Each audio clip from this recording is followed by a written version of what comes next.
What were the problems with the Articles of the Confederation? The primary problem with the Articles of Confederation was that the central government was too weak. It did not have the power to regulate different states' behavior.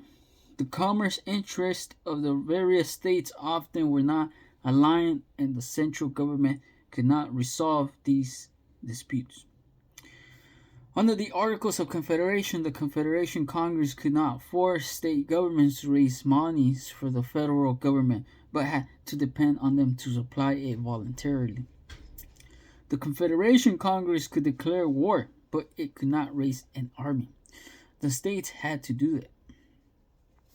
New York political leader Alexander Hamilton wrote to colleague James Duane in 1870 about the problem with the Confederation Congress, which he describes, and I quote, "The fundamental defect is a want of power in Congress."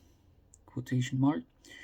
Former United States Supreme Court Justice Warren Burger wrote nearly 200 years later that the Articles, quotation mark, were barely more than a multinational treaty between 13 independent sovereign states, quotation mark, ending. So, this brings us to the conclusion that George Washington, who would later become the first president of the United States, was also one of the framers of the Constitution and a leader of the Philadelphia Convention.